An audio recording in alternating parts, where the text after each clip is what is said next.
ओम श्री परमात्मने नमः। ओम श्री गुरुवे नमः। अथ चतुर्थोऽध्यायः श्लोक नंबर 19। ये श्लोक है यस्य सर्वे समारंभाः काम संकल्प वर्जिताः ज्ञानाग्निदग्ध कर्माणं तमाहुः पंडितं बुधाः। इसमें कहा है यस्य, जिसके सर्वे समारंभाः, सर्वे संपूर्ण कर्मों के आरंभ काम संकल्प वर्जिताः, कामना और संकल्प से रहित, वर्जिता, वर्जिता का मतलब रहित, जिसके संपूर्ण कर्मों के आरंभ संकल्प और कामना से रहित है। ज्ञानाग्नि दग्ध कर्माणम, और जिसके संपूर्ण कर्म ज्ञान रूपी अग्नि में जल गए हैं। तम बुधाः, तम उसको, बुधाः ज्ञानी जन, पंडितम आहुः, उसे ज्ञानी जन पंडित कहते हैं अर्थात बुद्धिमान कहते हैं। जिसके संपूर्ण कर्मों के आरंभ संकल्प और कामना से रहित हैं और जिसके संपूर्ण कर्म ज्ञान रूपी अग्नि से जल गए हैं, उसको ज्ञानी जन पंडित अर्थात बुद्धिमान कहते हैं। इससे पहले के श्लोकों में कर्म, अकर्म और विकर्म का वर्णन किया भगवान ने, और आज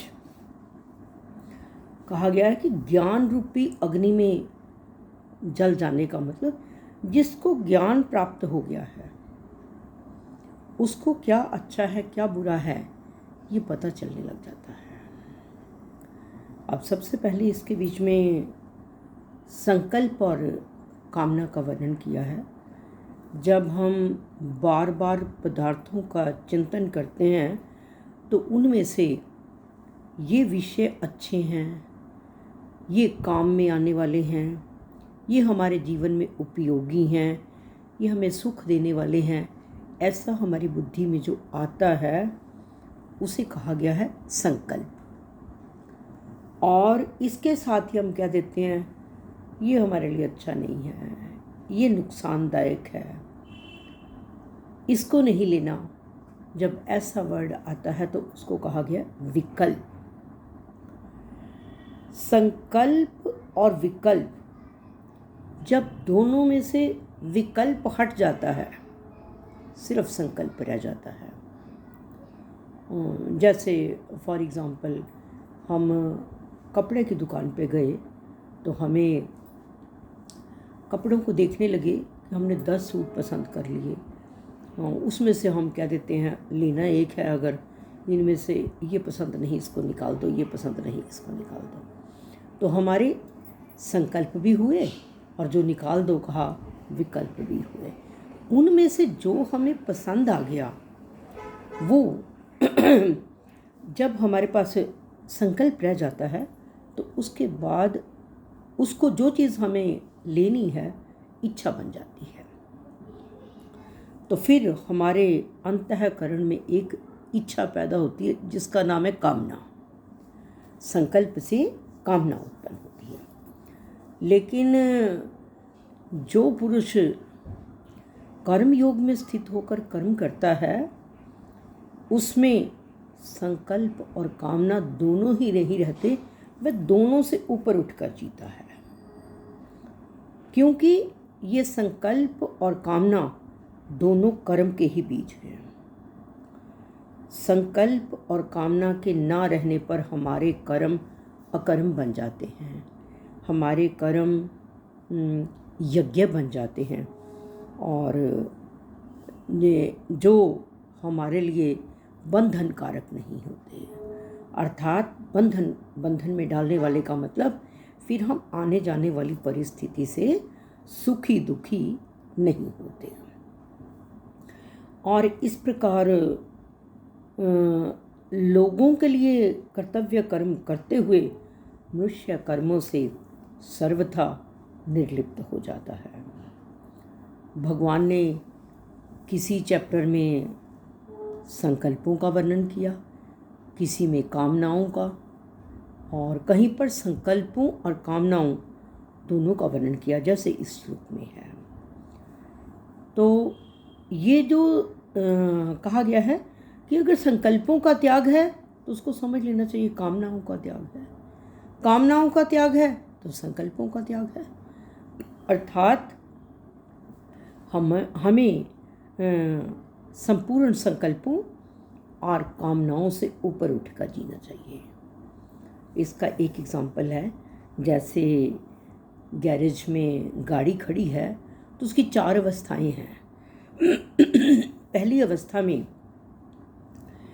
गैरेज में जब गाड़ी खड़ी है उसका ना तो इंजन चलता है ना पहिए चलते हैं, पहली स्थिति। और दूसरा है जब हम गाड़ी को स्टार्ट करते हैं केवल इंजन चलता है, पहिए नहीं चलते। और तीसरी अवस्था है जब हम एक्सीलेटर देते हैं तो फिर इंजन भी चलता है और पहिए भी चलते हैं, तीसरी अवस्था। और चौथी अवस्था है कि जहाँ पर स्लोप वाली जगह आ जाती है वहाँ पर हम इंजन को बंद भी कर दें तो तब भी पहिए चलते हैं, क्योंकि स्लोप वाली जगह है। इस तरह से ये 4 अवस्थाएं हैं। इसमें पहली अवस्था जो कहा है कि गाड़ी खड़ी है, ना इंजन चलता है ना पहिए चलते हैं, उसके बीच में है ना कामना है ना कर्म होता है। और दूसरी के बीच में जब हम स्टार्ट करते हैं कामना होती है पर कर्म नहीं होता, पहिए नहीं चलते। और तीसरी कंडीशन है जब हम एक्सीलेटर देते हैं तो कामना भी होती है और कर्म भी होता है। और चौथी कंडीशन ये है कि जहाँ स्लोप वाली जगह आ गई वहाँ पर हम इंजन को बंद भी कर दें तब भी पहिए चलते हैं, अर्थात कामना नहीं होती, कर्म होता है। तो चौथी कंडीशन जो है उसे सबसे उत्तम अवस्था गिना गया है कि इंजन ना चले और पहिए चलते रहें। इंजन नहीं चलेगा तो तेल भी ना खर्च हो और रास्ता भी तय हो जाए। और ये मनुष्य की सबसे उत्तम अवस्था है कि कामना ना हो, कर्म होते रहें, अर्थात कर्मों से निर्लिप्तता। ऐसी अवस्था वाले मनुष्य को जो ज्ञानी जन हैं वो बुद्धिमान अर्थात पंडित कहते हैं। और फिर कहा है कि जो कर्मयोग में स्थित होकर कार्य करते हैं ऐसे महापुरुष के द्वारा प्रत्येक कर्म तत्परता से दूसरों के सुख के लिए होता है। और ये महापुरुषों के जो कर्म हैं शास्त्र सम्मत होते हैं और उनके द्वारा करने योग्य कर्म ही होते हैं। जिस कर्म से किसी को दुख मिलता हो ऐसा कर्म उनसे नहीं होता। हम सुबह से लेके रात तक जितने भी कर्म करते हैं, फिर जैसे स्नान, खाना पीना, पूजा पाठ, जाप, चिंतन, ध्यान, समाधि, ये सब कुछ शरीर निर्वाह संबंधी जितने भी हमारे कर्म हैं वो संकल्प और कामना से रहित होते हैं। और फिर कहा है कि ज्ञान रूपी अग्नि में जिसके संपूर्ण कर्म भस्म हो जाते हैं उन कर्मों में फल देने की शक्ति नहीं रहती। फल देने की शक्ति नहीं रहती का मतलब वो कर्म बंधन में डालने वाले नहीं होते। हम आने जाने वाली परिस्थिति से फिर सुखी दुखी नहीं होते। और जब महापुरुष का अपने कहलाने वाले शरीर के साथ ही अपना कोई संबंध नहीं रहता तो फिर उसके द्वारा जो सारे कर्म हैं वो संसार के हित के लिए होते हैं और वो प्रतीक कार्य करता हुआ निर्लिप्त रहता है। और कहा है इससे संचित कर्म भी, ज्ञान आने से संचित कर्म भी नष्ट हो जाते हैं। प्रारब्ध कर्म भी अपनी अनुकूल और प्रतिकूल परिस्थिति के रूप में उसके सामने आकर नष्ट हो जाते हैं और वो फल में आसक्त न होने के कारण उनका भोक्ता नहीं बनता, इसीलिए वो कर्मों के बंधन में नहीं पड़ता, दुखी नहीं होता। और जो कर्मों को स्वरूप से त्याग करके परमात्मा में लगा हुआ है, उसको समझना तो बड़ा आसान है। आप उसको सन्यासी ले लो कि जो गृहस्थ में नहीं है, वो तो एक अपना व्यक्तिगत तौर पर कहा गया है कि उसको समझ लेना बड़ा आसान है, क्योंकि कर्मों से किंचित मात्र भी लिप्त हुए बिना तत्परता से कर्म जो कर रहा है उसको समझना बड़ा कठिन है। जैसे कहा गया है, त्यागी शोभा जगत में, करता है सब कोय, हरिया गृहस्थी संत का, भेदी बिरला होए। कि संसार में बाहर से त्याग करने वाले पुरुष की महिमा तो सब गाते हैं, परंतु गृहस्थ में रहते हुए, सब कार्य करते हुए जो निर्लिप्त रहता है, जिसने भीतर से त्याग किया हुआ है, ऐसे पुरुष को समझने वाला कोई विरला ही होता है। इसका एग्जाम्पल आप कमल के पत्ते से ले लो कि कमल का फूल जो है होता तो कीचड़ में है, लेकिन खिलता कीचड़ से ऊपर उठ के है। कमल के पत्ते को वो कीचड़ या पानी स्पर्श नहीं करता। तो ऐसे ही संसार में रहते हुए, कर्मों में निर्लिप्त होते हुए जो दूसरों के सुख के लिए कार्य करते हैं, जो ज्ञानी जन हैं, उसे बुद्धिमान कहते हैं। और हमें हर समय कामना, ममता, आसक्ति और कर्तृत्व अभिमान से रहित होकर कर्म करने हैं, ताकि हम अपने मानव जीवन को सार्थक कर सकें और अपने जीवन को शांति, आनंद और मंगल से भर सकें। तभी हमारा मानव जीवन जो है वो सार्थक होगा। एक बार फिर इस श्लोक को उच्चारण करती हूँ।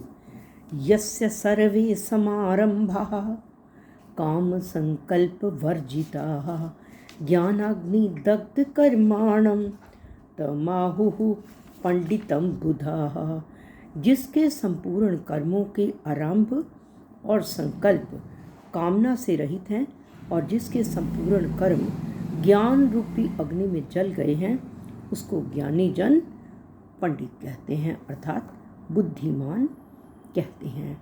सर्वे भवन्तु सुखिनः, सर्वे सन्तु निरामयाः, सर्वे भद्राणि पश्यन्तु, मां कश्चित् दुःख भाग् भवेत्, मां कश्चित् दुःख भाग् भवेत्। गौ माता की परम कृपा से सुख समृद्धि का बसेरा, गोधन से दुख दरिद्र भागे, सब ग्रंथों का सार घनेरा। बोल गौ माता की जय। श्री कृष्ण अर्पणम अस्तु।